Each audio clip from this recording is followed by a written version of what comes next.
আপনারাও করে। সূরা ফাতিহা প্রসঙ্গে হাদিস শরীফে বলা হয়েছে উম্মুল কোরআন, কোরআন মজিদের মা, অর্থাৎ 30 পারা কোরআন মজিদের মধ্যে যা আছে আল্লাহ রাব্বুল আলামিন এই সূরা ফাতিহার মধ্যে সমস্ত আলোচ্য বিষয় একবারে নির্যাস করে রেখে দিয়েছে। বুঝতে পারলেন? বিসমিল্লাহ আপনারা পড়েন, আল্লাহ নামে শুরু করছি। তো আল্লাহ নামে শুরু করবো তো কার নামে করবো? এটা মনকে জিজ্ঞাসা করবো। আমার নামে করবেন, ওনার নামে করবেন, তিনার নামে করবেন? কোরআনে কারীম তো আল্লাহ পাঠিয়েছেন। আল্লাহ বলেছেন কোরআনে কারীম তোমরা তেলাওয়াত করো। জিবরাইল আমিনের নাম শুনেছেন? বলে সব থেকে বড় ফেরেশতা। কত হাজার বছর বয়স হলো অঙ্ক কষে বলা মুশকিল।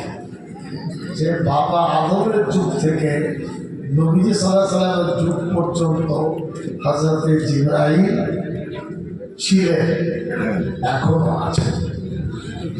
শবে বারাত বা দোয়া যখন কবুল হয়, জিবরাইল আমিন দুনিয়ার কাছাকাছি আসমানে নেমে আসে। এত দুর্দান্ত বড় মাপের ফেরেশতা, ওনার একটি ডানা যদি খুলে দেন তো সারা পৃথিবীটা ওই মুরগির ডানার মতন ঢুকে যাবে। এটা তার অস্তিত্বের প্রশ্নে আমি আপনাদের বললাম। নবী যখন মেরাজে গিয়েছেন সাল্লাল্লাহু আলাইহি সাল্লাম, ওই পোড়া আসমানের যাত্রী চতুষ্পদ একটা পাথরে আঙুল দিয়েছে, তো পাথরটা ছিদ্র হয়ে গেছে। এত নবী সাল্লাল্লাহু আলাইহি সাল্লামের অন্তরটাকে চিরাই করে চারবার, তার থেকে বলা যায় হার্ট ওপেন সার্জারি, সব জিবরাইল সেই জিবরাইল আমিন নবী সাল্লাল্লাহু আলাইহি সাল্লামের কাছে 26,000 বার। কতবার? 26,000 বার। নবুয়তের আগে এবং পরে।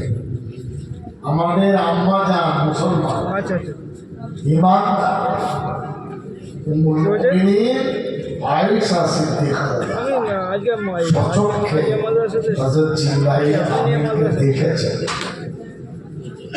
বুঝতে পারলেন? এই যে কোরআন মাজিদের শিক্ষা, এই মাদ্রাসায় কিনা আমিনিয়া ইসলাম, যাই হোক ইসলামী আগে থেকে আমিনিয়া পড়া হলে ভালো। আমাদের হাফিজ মুহিউদ্দিন সাহেব রহমাতুল্লাহ আলাইহি আমার খুব শ্রদ্ধেয় বুজুর্গ ভাই ছিলেন। আমি তখন ব্যাংক করে থাকতাম। আমাদের ছাত্র মাদ্রাসা খুব ভালোবাসতেন। যতদিন তিনি সুস্থ বা অসুস্থ বাড়িতে গেলাম, এরকম সাদা মাথার জীবন আমি দেখিনি।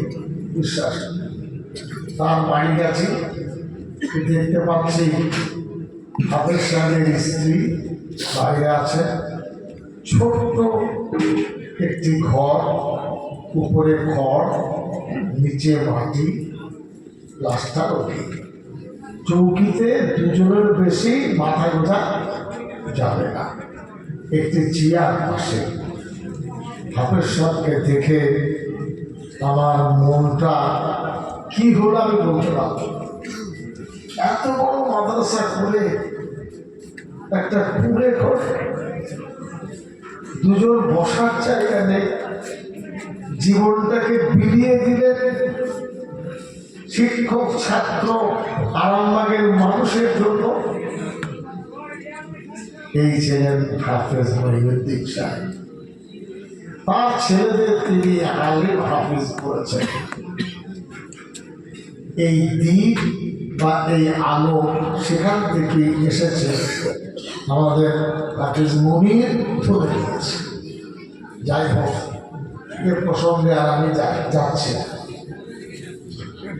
আল্লাহ রাব্বুল আলামিন কোরআন মজিদটাকে 30 পারা সমস্ত কিছু জিবরাইল আমিনকে ধরে ধরে শিখিয়েছে। দুনিয়ার কোনো ধর্ম নেই, মন গড়া ধর্ম, যেটা বলবেন প্রচার করবেন টিভিতে সেটা ধর্ম। এটা চলবে যতদিন চলে। কোরআন হাদিস টিভির মাধ্যমকে চায় না।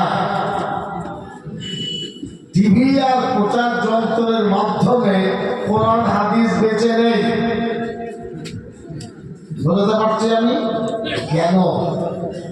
এটা মানুষের মগজের তৈরি ধর্ম নয়। এটা মুসলমানকে বুঝতে হবে, আর মনটাকে শক্ত করতে হবে। জিবরাইল আমিনকে ধরুন আলিফ বা পড়তে পারেন, আলিফ বা থেকে নিয়ে যুক্ত অক্ষর, তারপরে তেলাওয়াত, সুর কতটা দেবেন, কি করে সুরটা উঠবে, জিবরাইল আমিনকে হাতে খুঁড়ি দিয়ে আল্লাহ রাব্বুল আলামিন কোরআনের শিক্ষা দিয়েছেন। বুঝতে পারছি আমি? মাঝখানে তো ব্যবধান নেই। আল্লাহ একা অদ্বিতীয় ওয়াহদাহু লা শারীকা লাহ জিবরাইলকে ডেকে কত করে শিখিয়েছেন সেটা আমি এখন সেই ব্যাখ্যা এখনো পর্যন্ত পাইনি। নবীজি সাল্লাল্লাহু আলাইহি ওয়াসাল্লামের যখন কোরআন নাজিল হলো 23 বছর সময় লাগলো। কত বছর? 23 বছরে কোরআনে কারীম নাজিল হলো। আল্লাহ বলেন লা তাবদীলা লিকালিমাতিল্লাহ, আমার কোরআন কালামের কোনো পরিবর্তন নেই। হে দুনিয়ার মানুষ, যে রাজ্য, যে দেশ, যে এলাকা, যতই বড় তোমরা বুদ্ধিমান ক্ষমতাবান হও না কেন, আল্লাহ বলে দিয়েছেন আমার পবিত্র কোরআন কারীমের কোনো পরিবর্তন কি নেই। আর কি বলেছে শুরুতেই, যালিকাল কিতাবু লা রাইবা ফীহ, আমার এই কিতাবে কোনো সন্দেহ নেই, কারোর হিম্মত নেই যে কোরআনে কারীমে ওই পেন বা যে কোনো লেখার কলমের একটা ফোঁটা পরিবর্তন করবে, তার ক্ষমতা নেই। 8টে হাফেজ ছেলেকে পানি দেওয়া হবে কেন? দুদিন আগে কি খেয়েছিল বলতে পারবে না, কিন্তু 30 পারা কোরআন শোনাবে আর রমজান মাসে তারাবি শোনাবে। দুনিয়ার কোনো ইলম আছে? যাই হোক, নবীজি সাল্লাল্লাহু আলাইহি সাল্লামকে কাছে বসিয়ে জিবরাইল আমিন তেলাওয়াত করতেন, নবীজিও উত্তরে তেলাওয়াত করতেন। বলতেন ঠিক আছে, সবকটা হাবিব সাহেবকে সবক দিয়ে বলাই তাহলে শোনা। জিবরাইল আমিন বলতেন পড়ুন, এরপরে জিবরাইল আমিন পড়তেন, নবীজিকে বলতেন সাল্লাল্লাহু আলাইহি সাল্লামকে আপনি শুনুন। বোঝা গেল? এখন পবিত্র কিতাব, তার নাম কি? কোরআন কারীম। আপনার বাড়িতে কোরআন তেলাওয়াত আছে? রোজুর একটা আছে মখমলের গেলাপে বড় চিজ, কোরআন পড়ে না। তো কোরআন না পড়লে, কোরআনে কারীম না পড়লে আল্লাহর সাথে বন্ধুত্ব হবে কি করে? আল্লাহকে চিনবেন কি করে? আল্লাহকে দেখবেন কি করে? আল্লাহকে বুঝবেন কি করে? এবার আসুন, আলহামদুলিল্লাহ রাব্বিল আলামিন এর অর্থ কি? 5 ওয়াক্তের নামাজ শুধু আমরা না, নবীজি সাল্লাল্লাহু আলাইহি ওয়াসাল্লাম যখন নামাজ পড়াতেন বা পড়তেন, তিনিও সূরা ফাতিহা তিলাওয়াত করতেন। এতটুকু এদিক ওদিকে জায়গা নেই, কারণ নবীজির কথা নয়, এটা কার কথা? আল্লাহ। এই তিলাওয়াত মাদ্রাসায় শেখানো হয়। আল্লাহ রাব্বুল আলামিন আলহামদুলিল্লাহ রাব্বিল আলামিনের অর্থ যাবতীয় প্রশংসা, হামদ, সানা, যত ধরনের ভাষা, যত যুক্তি প্রযুক্তি, যত রকম গুণকীর্তন আল্লাহ বলেন সব আমার জন্য। কেন? এই যে মানুষ বসে আছে, বাপ মায়ের দান, আল্লাহ না। বাবা মা আমাদেরকে জায়েজ বিবাহ করেছেন আম্মার সাথে, আমার আম্মা আব্বার সাথে বিয়ে করেছেন, আমরা দুনিয়ায় এসেছি। বাবা মা দুনিয়ায় সৃষ্টি করলে নিজের মতন নকশা তৈরি করে সৃষ্টি করত। একটা কালো, একটা শ্যামবর্ণ, একটা চ্যাপটা, একজন দেখতে পাই না, একটা বেটে, একটা লম্বা। বোঝা গেল? এটা আমাদের জন্য বলছি। 7টি আসমান, 7টি জমি, গাছ সৃষ্টি। এরপরে প্রায় ধরুন 12টা বড় বড় সমুদ্র, গভীরতা হলো 11 কিলোমিটার। সূর্যের আলো 7 কিলোমিটার ভেদ করতে পারে। কোরআন মাজিদে বলা আছে বাহরিন জিদ্দিন ইয়াকশি মিন ইয়াকশাহু মাউজুন মিন ফাওকিহি সাহাব। ওই যে 7 কিলোমিটার সূর্যের তাপ আসে সমুদ্রে, 8, 9, 10, 11, 4, 4.5 কিলোমিটারে এত অন্ধকার। আল্লাহ বলেন অন্ধকারকে আমি দেখি কি আছে সেখানে। বিজ্ঞানের ক্ষমতা আছে। কেউ বলে শুধু মানুষের পড়বে কেন? পড়বই তো। সৃষ্টির রহস্য জানবো না, মূর্খ থাকবো? ক, বাংলা, ইংরেজি, ভূগোল, এই জ্ঞানগুলো আছে। তারা তোমার শিখিয়েছে আমাদেরকে। আমরা কেন মূর্খ থাকবো? তা আমাদের মূর্খ বলে, আর আমি তাদেরকে বলছি তারা মূর্খ। কেন তারা আমাদের শেখায় না যে পৃথিবীতে কে সৃষ্টি করেছে? আমি সৃষ্টি করেছি, আপনি করেছেন, শাসক দল করেছে, বিরোধী দল করেছে, আমেরিকা করেছে, ধরুন আটলান্টিক মহাসাগর, ধরুন আরব সাগর, ধরুন আর কোনো সাগর। একটা পুকুর কাটতে কত লাগে খরচ? 3 বছর ধরে পুকুর কেটে কেটে 10 বিঘি জমি চলে গেল, বলে মাছ চাষ করবো। একটা সমুদ্র খনন করতে কত খরচ?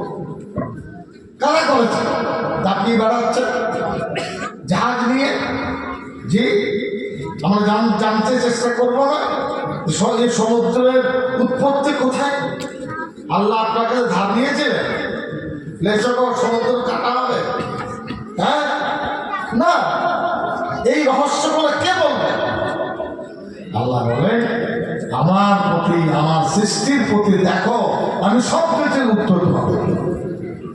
এই কারণে মাদ্রাসার আলেমরা কোরআন হাদিসে সব বিদ্যা শিক্ষা আছে, দুনিয়ায় নেই, জানে তারা, কিন্তু বলতে চাই না।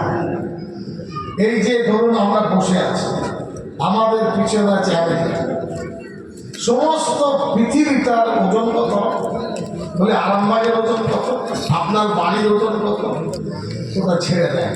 এই পৃথিবীটা ঝুলন্ত অবস্থায় রয়েছে।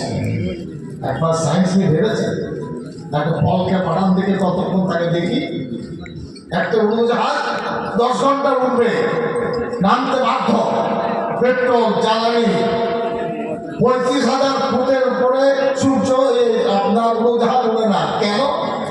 এমন আল্লাহ তৈরি করেছেন, তার উপরে উঠলে ওই উড়োজাহাজটা আটকে যাবে, নামতে পারবে না। ওই কারণে জাহাজওয়ালারা বলে যে কত উচ্চতায় জাহাজটা উঠছে। কে বলবে? এই বিজ্ঞান জিজ্ঞাসা করে। কোন ইলম বলবে? কোন সায়েন্স বলবে? এটা জানার প্রয়োজন আছে না? আমি জিজ্ঞেস করছি। আমাদের পিছনে আমেরিকা, আমরা যেমন আসমান দেখছি, সূর্য দেখছি, আমেরিকার মানুষ আমাদের নিচে থেকে তাদের মাথায় কি আছে? সূর্য আছে। ঝুলন্ত অবস্থায় এই 10-12টি ধরুন মহাসমুদ্র, পাহাড় পর্বত অগণিত, কার সৃষ্টি? আল্লাহ বলেন এটা আমার সৃষ্টি। কোরআন মজিদে আছে 6 দিনে আমি পৃথিবীকে সৃষ্টি করেছি। কত? এটা কি জানার প্রয়োজন নাই? এটা কোন টেকনিশিয়ান? সমস্ত শিক্ষা আলেমরা নিয়ে থাকেন। জনগণ শুধু নামাজ রোজা হজ যাকাতের জন্য নয়, নামাজ রোজা হজ যাকাত তো পড়বই। আল্লাহর কৃতিত্ব, আল্লাহর সৃষ্টি মানুষ জানবে না জানবে না? বুঝতে পারলেন? আল্লাহ বলেন আমার জন্য প্রশংসা করো। তুমি, তোমার মন বড় হবে, আমাকে চিনতে পারবে, আমার যত বেশি গুণকীর্তন করবে তোমার দোয়া তত কবুল হবে। আলহামদুলিল্লাহ রাব্বিল আলামিন। আল্লাহ বলেননি আমি মুসলমানের খোদা, আমরা কি করি? রব্বিল বলেননি রব্বিল মুসলিমিন, হিন্দু মুসলমান খ্রিস্টান না, না, সারা পৃথিবীর যত জগৎ আছে আল্লাহ বলেন সব কিছু রব আমি সব দিয়েছি, তোমরা কেউ দাওনি, ভোগ করতে পারি। বুঝতে পারছেন না? পারছেন না? আল্লাহ প্রশংসা খুব বেশি করে করবেন। এই কারণে সূরা ফাতিহা তেলাওয়াত করলাম। দোয়া করতে উঠে আল্লাহ আমার বাড়িটা এখনো বাকি আছে, খোদা আলুর চাষটা খুব ভালো করে দাও, হ্যাঁ দোকানটা দাও, উঠে ফর্দ শুরু হয়ে গেল। ঠিক বলছে না? ঠিক হাত তুলে ফর্দ। আর বাবা ফর্দটা শেষে করো, আল্লাহকে খুশি করো, ফর্দটা পরে করো। এটা হলো দোয়া কবুলের নিয়ম। বলে দিলাম, মনে রাখবে। খুব বেশি করে আল্লাহর প্রশংসা। আল্লাহ আপনার, আমার ভাষা নেই যে আপনার প্রশংসা করবো। আমার ছোট মুখে যে বক্তব্য, যে ভাষা, আল্লাহ প্রাণ ভরে আপনার প্রশংসা করছে। আল্লাহ আল্লাহ খুশি হবেন। বাংলাও শোনে, ইংরেজিও শোনে, আর পৃথিবীর 700 ভাষা, 7000 ভাষা সব শোনে। আল্লাহ রহিম। আল্লাহ বলেন আমার মতন দয়ালু, এত দয়াবান কেউ নেই। আল্লাহ যদি দয়া না করতেন, চোখ দুটো দিতেন? জিজ্ঞাসা করছে মূল্য কত চোখে? হ্যাঁ, সারা পৃথিবীর সমস্ত সম্পদ এক জায়গায় করুন, আর সে আব্দুল করিম রহিম হোক বা ব্যানার্জি চ্যাটার্জি হোক, তার চোখের মূল্য কত? কে দেবে? অন্ধ ভাই, তাদের জিজ্ঞাসা করুন চোখের দাম। আল্লাহ বলেন আমার দয়া শেষ নেই। এটা যেমন নামাজে পড়ছেন, অমনি করে দিল লাগিয়ে দোয়া করবেন। এই দোয়া আসমানে আস্তে আস্তে উঠবে, আর তুমি ভর্ত করলে উপরে আটকে যাবে। তুমি খালি ভর্তে, হ্যাঁ, আল্লাহ আল্লাহর কাছে চাইবার ভাষা বলে দিয়েছে, তদবির করে দিয়েছে। মালিক ইয়াউমিদ্দিন। আল্লাহ বলেন তোমাদের এমনি তৈরি করিনি, তোমার মরবে, কিয়ামতের দিন আমার সামনে হাজির হবে। সেই দিন আমার মালিকানা ছাড়া কারোর মালিকানা নেই। দুনিয়ায় শুনে নাও, বোঝা গেল? এমনকি জিবরাইল আমিনও মরে যাবে, সমস্ত ফেরেশতা, চন্দ্র সূর্য। শেষে মালাকুল মওতকে বলে তুই মর। আমি তো মানুষ বানিয়েছি, তোর মালাকুল মওতকে যখন মারবে, বিরাট বিকট আওয়াজ হবে। মালাকুল মওতকে মেরে আল্লাহ বলবেন লিমানুল মুলকুল ইয়াউম, বলো এই দুনিয়া, এই পৃথিবীতে কার রাজত্ব? কার? আল্লাহ নিজে বলবেন লিল্লাহিল ওয়াহিদিল কাহ্হার। বুঝতে পারছেন না পারছেন না? কিয়ামতের দিনে কি হবে? হিসাব হবে। আপনি পকেটে 100 টাকা বেরিয়েছেন কি 4000 টাকা স্টেট ব্যাংকে আছে, কবার হিসাব করেন? সপ্তাহে কতটা গেল রে বাবা? 1000 টাকা মাসে পাচ্ছে, দিদি দিচ্ছে, ঢুকলো কিনা? জি, সব কাজের হিসাব আছে, জমি ব্যাপার হিসাব আছে, ডাক্তারের হিসাব আছে, রোগের হিসাব আছে। আর আল্লাহ মানুষকে সৃষ্টি করেছেন, তার হিসাব নেই। বুঝতে পারছেন না পারছেন না? এই ইলিম কে শিখাবে? দুনিয়াটা সব নাকি? কতক্ষণ দুনিয়ায় কে আছে না সেটা আল্লাহ জানে। মরে গেল শেষ?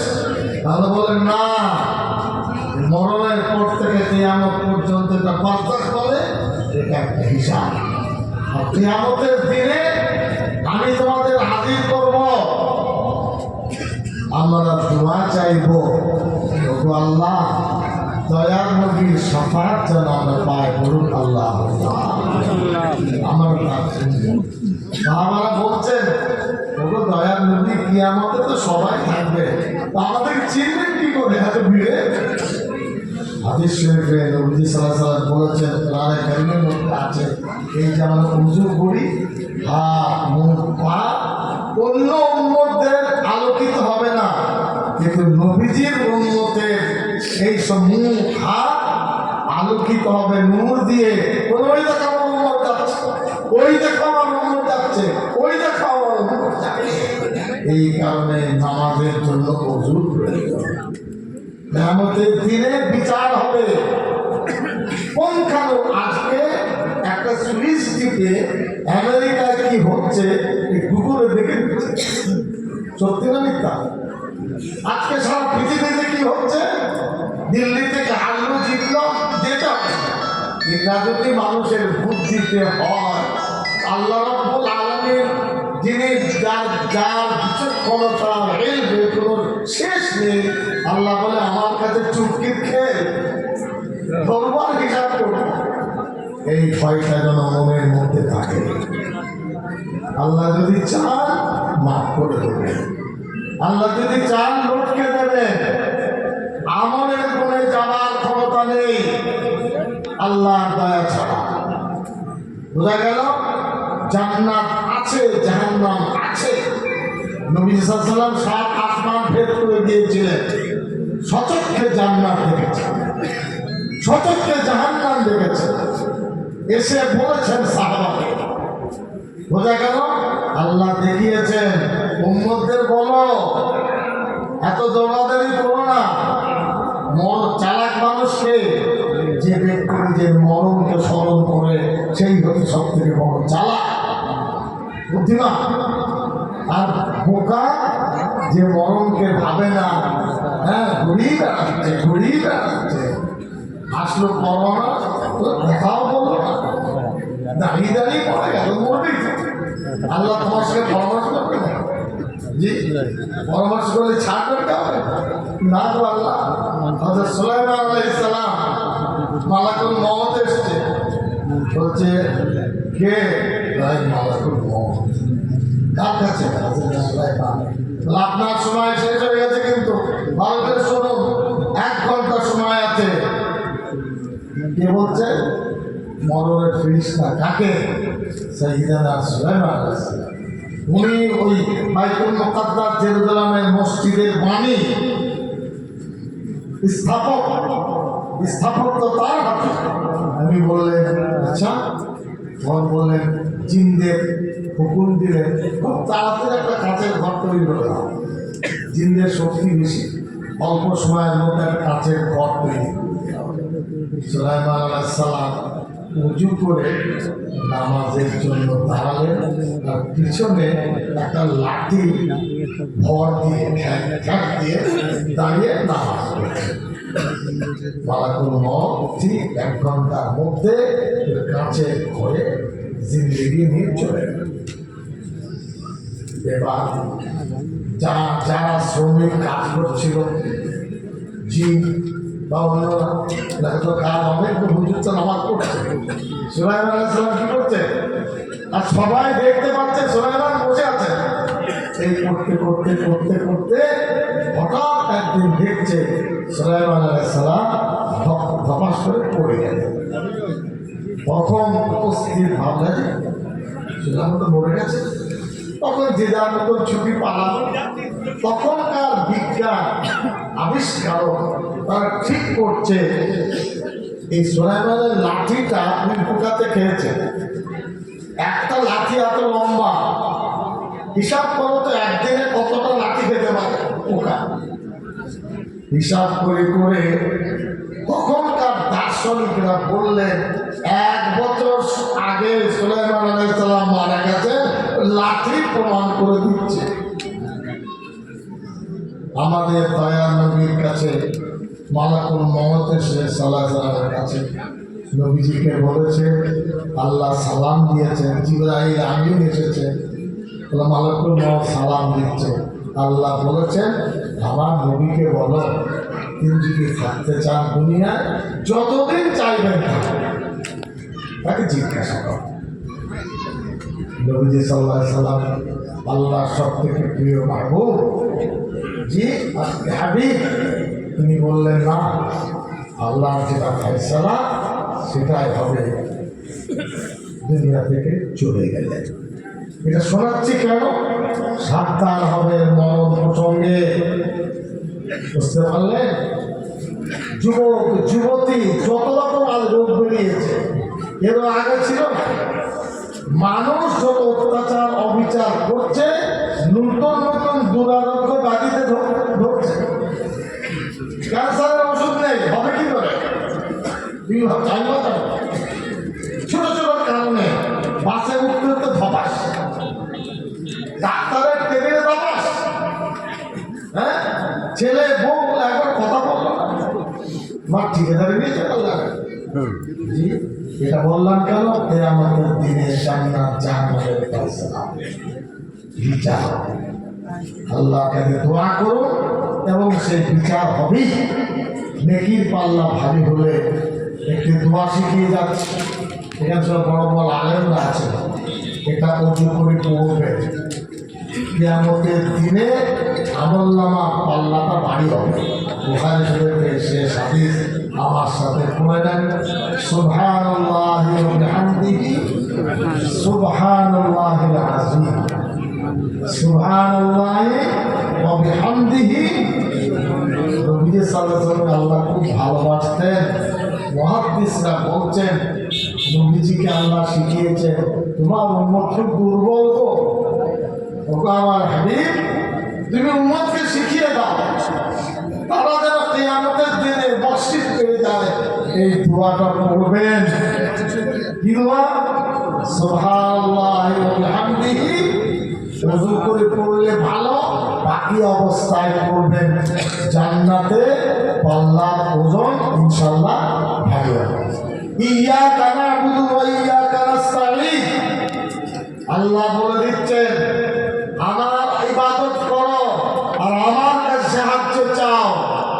দুনিয়ার সাহায্যের কোনো মূল্য নেই, আজ আছে কালকে খাতা কি বলো, অমর্জনার চাকরি, শরীর খারাপ বন্ধ। এই কারণে আল্লাহ বলে ইয়াকা না'বুদু, ওগো আল্লাহ আপনার ইবাদত করি, কারো আপনি ছাড়া কার ইবাদত করব, এই মনে বিশ্বাস নিয়ে ভালোবাসা নিয়ে আল্লাহ রাব্বুল আলামিনের ইবাদত করব। ইবাদতের সময় শয়তান কামড়াবে, আল্লাহর মন নিয়ে ইবাদত করবেন, আস্তে আস্তে মনটা পৌঁছে যাবে। ইয়াকা নাস্তাঈন, ওগো আল্লাহ আপনার ইবাদত করছি, আপনার কাছে ভিক্ষা চাইছি, আপনার কাছে আল্লাহর কাছে আপনার সাহায্য ভিক্ষা। ইহদিনাস সিরাতাল মুস্তাকিম। এত ভূমিকার পরে আল্লাহ বললেন আমার প্রশংসা করো, আমি রহমান, আমি রহিম, কিয়ামতের মালিক। তারপরে বলছেন ইবাদত করবো, দোয়া ইহদিনাস ইহদিনাস সিরাতাল মুস্তাকিম। আমার কাছে দোয়া চাও, ওগো আল্লাহ আমাকে হিদায়াত নসিব করো।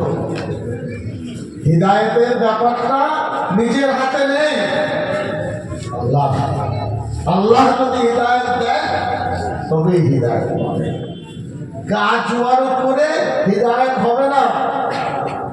এই মাদ্রাসায় শিক্ষা দেওয়া হয় কোন পথে হিদায়াত, তার ব্যাখ্যা আল্লাহ বলেছেন ইহদিনাস সিরাতাল মুস্তাকিম সিরাতাল্লাযীনা আন'আমতা আলাইহিম। আল্লাহ যাদের প্রতি করুণা বর্ষণ করেছে তাদের হিদায়াত তোমরা চাও। আম্বিয়ায়ে কেরাম আলাইহিমুস সালাতু ওয়াস সালাম, নবী সাল্লাল্লাহু আলাইহি ওয়াসাল্লাম, সাহাবায়ে কেরাম হতে হতে হতে হতে আমি দায়িত্ব নিয়ে আপনাদের বলছি, ভালো করে শুনে নেবেন। কোনো খাদ নেই। দেওবন্দি সিলসিলা, ভারতের সিলসিলার বুজুর্গ হযরত শাহ ওলিউল্লাহ রহমাতুল্লাহ, যে ইলম মক্কা শরীফে, মদিনা শরীফে, জামিয়া আজহারে, আরব ইউনিভার্সিটিতে আছে, ভারতের আলেমদের মধ্যে, আখরালি আলেমদের মধ্যে সেই ইলম আছে।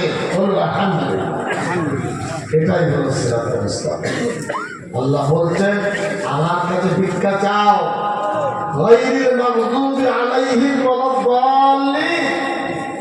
যারা আল্লাহর অভিশপ্ত, আল্লাহকে অসন্তুষ্ট করেছে, আল্লাহকে মানে না, তুচ্ছ তাচ্ছিল্য করে, খবরদার দোয়া করো তাদের সাথে তোমার সহযোগ যেন না থাকে।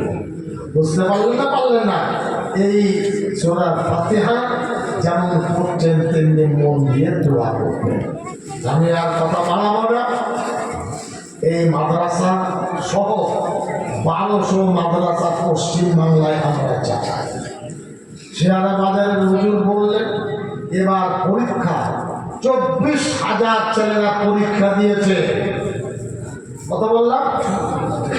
সারা ভারতবর্ষের কোন মাদ্রাসা বোর্ড বেসরকারি এই পরীক্ষা তারা নিতে পারেনি। এদের পরীক্ষায় ছিল পান্ডুয়া, হিফজের পরীক্ষা, আর আলেম যারা হচ্ছে নিচু ক্লাসে, এই পরীক্ষা হয়ে 80,000 প্রশ্ন চেপেছে। কত বললাম? শুনেছেন? মাদ্রাসায় হয় 80,000 প্রশ্নের উত্তর চেপে গিয়েছে। আগামীকাল থেকে সেই প্রশ্ন উত্তর দেখা হবে। এই মাদ্রাসাকে টিকিয়ে রাখার জন্য বোর্ড, গ্রাম মাদ্রাসা 10 মিলি এরিয়ায় মাদ্রাসা 600 ছেলে ভর্তি হয়েছিল, বুখারী শরীফ পড়েছে 17 বড় বড় মাদ্রাসা। এই নিয়ন্ত্রণ একমাত্র দেওবন্দের হুজুর আকাবিরদের সিলসিলার মধ্যে আছে। আমরা ফুরফুরাকে খারাপ ভাবি না, পরিষ্কার। ফুরফুরা বুজুর্গানের দিনের প্রতি আমাদের ভালোবাসা আছে, শ্রদ্ধা আছে। ওদের মধ্যে যদি কেউ গালিগালাজ করে করতে দেবে, 2-4 দিন করবে, করে ক্লান্ত হয়ে যাবে। আমরা গালিগালাজ করি না। আমার ভবিষ্যৎ কি হবে আমার জানা নেই, আমার আপনার গুণার বুঝে আমি নেব। দেওবন্দের বুজুর্গরা এই মাদ্রাসা যখন হয়নি, এটা ছিল জঙ্গল, ভয়তে আসতো না। এখন মাদ্রাসার কারণে জমির দাম বেড়ে গেছে, হ্যাঁ, জায়গার দাম বেড়ে গেছে। এই যে সামনে আপনার পিলার কংক্রিট, এখানে ইনশাআল্লাহ মসজিদ হবে। আমি বক্তব্য শেষ করতে চাইছি, শেষ মাথায় এসে গেছি। হযরত ওসমান গনি রাদিয়াল্লাহু আনহু, তিনি ছিলেন 3য় খলিফা। নবীজি সাল্লাল্লাহু আলাইহি ওয়াসাল্লামের 2টো মেয়ের সাথে তার বিবাহ। একজন মারা গেছে, আর একজন, তাকে বলা হতো জিন্নুরাইন। নবীজি বলতেন আমার যদি আরেকটা মেয়ে থাকতো তাকে তার সাথেও বিয়ে দিতাম। হ্যাঁ, সেই জানা ওসমান রাদিয়াল্লাহু আনহু। হযরত ওসমানের জামানা যখন আসলো, হযরত আবু বকর সিদ্দিক 2.5 বছর, হযরত ওমর ফারুক প্রায় 12-12.5 বছর, তারপরে হযরত ওসমানের জামানা। শহীদ হয়েছেন মসজিদের মধ্যে। খলিফা বললেন, আমি মদিনা শরীফের মসজিদটাকে পাকা করব। বড় বড় সাহাবায়ে কেরাম বললেন, সে কি? হ্যাঁ, নবীজির হাতে বানানো খেজুরের ডাল, খেজুরের ছাউনি, খেজুরের খুঁটি, কিছু ইট পাথর দিয়ে মসজিদ, আপনি ভাববেন কেন বরকতের মসজিদ? যে উত্তর দিয়েছিলেন তার সারা আমি বলছি, যে ব্যক্তি আল্লাহর ঘর দুনিয়ায় যেমন বানাবে, কিয়ামতের ময়দানে জান্নাতে তেমনি ঘর পাবে। শুনিয়ে দিলাম, কজনের ভাবতে হবে? জমি থেকে যাবে, মারামারি করবে ছেলেরা, বুঝতে পারলেন? মারামারি করবে জামাইরা, এই তুই বেশি দিছিস কেন? আর আল্লাহর ঘর যেমন করবেন, রড লাগবে, সিমেন্ট লাগবে, আপনি কাঁচা ছেলে নাকি? আগ্রহ প্রকাশ করে মসজিদে ইসলামে নিয়ত করবেন, ও আল্লাহ, আমি গরিব, আমার দ্বারা যা ছিল আপনার মসজিদের জন্য দিয়েছি, এই আমাদের জান্নাতে যান, এর থেকে ভালো ফল না আমাকে দেবে। সিদ্ধান্ত কে খাবে, কে জমে, সব তসমাস হয়ে যাবে, চলে গেছে। কে জানে তার কটা পুরুষ খাবে? মসজিদের ফজিলত এত বেশি, ইবাদতের ফজিলত, আল্লাহ বিল্লাহ করবে তার ফজিলত, কোরআনে কারীমের তিলাওয়াত হবে তার ফজিলত। বুঝতে পারলেন না পারলেন না? আপনাদের কাছে সূরা ফাতিহা পড়ে এই ব্যাখ্যাগুলো দিলাম। মাদ্রাসার প্রয়োজন এই কারণে, বিশ্ব জগৎকে কে আমাদের শিক্ষা দেবে? কোন সায়েন্স ইনস্টিটিউশন আছে জিজ্ঞাসা করতে চাই? রাষ্ট্রসংঘ বলে দেবে? ভারত সরকার বলবে? বলবে না। আল্লাহকে চেনা আমাদের কর্তব্য, তিনি আমাদের প্রতিপালক। বিশ্বাস, খাওয়া, চোখের দৃষ্টি, হায়াত, আয়ু, স্বাস্থ্য, সুস্থ কে দিচ্ছে? আল্লাহকে চিনবেন না? কাকে চিনবেন? এই কারণে এই মাদ্রাসার সংস্পর্শে থাকলে এই ইলমগুলো জানতে পারবেন। আমাদের জন্য দোয়া করবেন, আল্লাহ রাব্বুল আলামিন কবুল করুন। আর 3 মিনিট আমি নেব। ওয়াকফ সম্পত্তির প্রশ্নে খুব সম্ভাবনা আছে 27 তারিখে কেন্দ্র সরকার এই অ্যামেন্ডমেন্ট বা সংশোধনী বিলটা আনতে পারে। বিরোধী দলের 9 জন সদস্যকে জয়েন্ট পার্লামেন্টের কমিটি তাড়িয়ে দিয়েছে, বহিষ্কার। কেন? তারা 400 প্রস্তাব দিয়েছে। কত?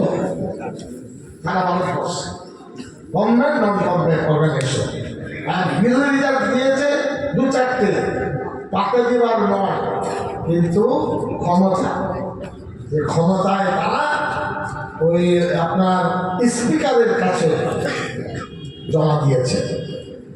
এখন দেখা কি হয়।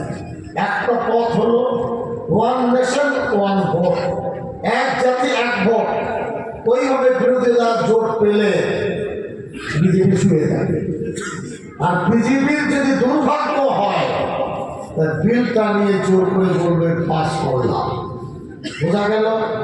আমরা তখন কি করব? প্রত্যেক গ্রাম তো কেউ যাবে না। কবরস্থান, ঈদগাহ, মসজিদ, মাদ্রাসা, খানকা বৃহত্ত সম্পত্তি, মুসলমানদের জাতীয় সম্পত্তি। এক চুল কারো অধিকার নেই। ভালো করে শুনে নেন। যদি কোন অফিসার আপনার গ্রামে ঢুকে বলে এই কবরস্থানটা কতদিনের গো, এই ঈদগাহটা কতদিনের, আপনার কি চুরি করে বসে থাকবেন না কি করবেন? উত্তর দেন একজন। জানেন না নাকি কি করবেন? আপনারা একতাবদ্ধ হয়ে বলবেন, খবরদার, মরি মরবো, বাঁচি বাঁচবো, বাপদাদার কবরস্থানে তোমাদের চোখ টাকা আমরা দেব না। এটাই হবে কাজ। জি, ঈদগাহ লোক লাগছে, তো লোক লাগছে, মাদ্রাসা তৈরি করো। আমি শেষ করছি। জয়েন্ট পার্লামেন্টের কমিটি যেটা বলেছে 6 লক্ষ একর সম্পত্তি ওয়াকফে আছে। এত সম্পত্তি হ্যাঁ, তো তোমার জিভ দিয়ে লাল বেরোচ্ছে নাকি? লোক লাগছে। হিন্দু দেবত্ব সম্পত্তি একটা হলো ওটা হলো অন্ধ্রপ্রদেশ, আর একটা কেরল। দুটি আমার নাম মনে নেই, এই দুটি হিন্দুত্ব দেবত্ব সম্পত্তি 9 লক্ষ একর আছে। কত বললাম? সারা ভারতের নয়, দুটি সংস্থা। আর আমাদের সারা ভারতের মিলে 6 লক্ষ একর। এটা নাই স্যার, তুমি দিয়েছ রেখে কথা, তুমি কারবার কেটে কোন সংবিধান আছে? মনটাকে শক্ত করবেন, রাস্তায় হুড়ুড়ি করবেন না, গাইডলাইন মেনে যা হবে ইনশাল্লাহ সবাই মিলে তার মোকাবেলা ইনশাল্লাহ হবে। মনটা দুর্বল করবে না, বোঝা গেল না? গেল না? এই কারণে নজর দেবে, কে কখন ঢুকছে কে কখন বেরোচ্ছে একটু তাকিয়ে দেখবেন চশমা খুলে। আর চোখে যদি রঙিন চশমা থাকে, কাউকে চা খেয়ে দিল, পান খাইয়ে দিল, 50 টাকা দিল, চলে গেল, ঠকে যাবে, ক্ষতি হয়ে যাবে। এই কারণে সজাগ হোক। আল্লাহ রাব্বুল আলামিন এই মাদ্রাসা সহ উলামায়ে কেরাম, আমাদের শ্রেণীর যে ছাত্ররা হাফিজ হয়েছে, আল্লাহ রাব্বুল আলামিন মরণ পর্যন্ত তাদের অন্তরে যেন কোরআনে কারীম রেখে দেন। আর এই হাফিজ সাহেবদেরকে কিয়ামতের দিনে বা আমার হাফিজকে ফেরেশতারা বলবেন, 10 জনের নাম করো তুমি। কজনের? 10 জন। তুমি 10 জনের আত্মীয় বা দাদা বলো, তোমাদের বললেই আল্লাহ রাব্বুল আলামিন তাদেরকে জান্নাত দিয়ে দেবেন। বাপের মাথায় নূরের তাজ, নূর, মাথায় মুকুট পরানো হবে কিয়ামতের দিনে। এদের আব্বাদের সৌভাগ্য, মায়ের সৌভাগ্য, আপনারা দিয়েছেন তার সৌভাগ্য। এই কারণে মাদ্রাসা সুখে দুঃখে, আর মসজিদ একটা চ্যালেঞ্জ। দেবেন না দেবেন না হাত তুলে বলুন, শুনতে চাচ্ছে। আমি টাকা আদায় করিনি, ফাঁকি দিলে নিজের কেস মতো ফাঁকি দিলেন, আমার কি আছে? বুঝতে পারলেন না? পারলেন না? এই কারণে আল্লাহ ঘরকে প্রতিষ্ঠিত করুন, আল্লাহ আপনার ঘরকে প্রতিষ্ঠিত করবেন। ওয়া আখিরু দাওয়ানা আলহামদুলিল্লাহি রাব্বিল আলামিন। সালাম দিচ্ছি, উত্তর দেবেন। আসসালামু আলাইকুম ওয়া রাহমাতুল্লাহ। আমরা হচ্ছে কতটা খাই না যদি বলা যায়।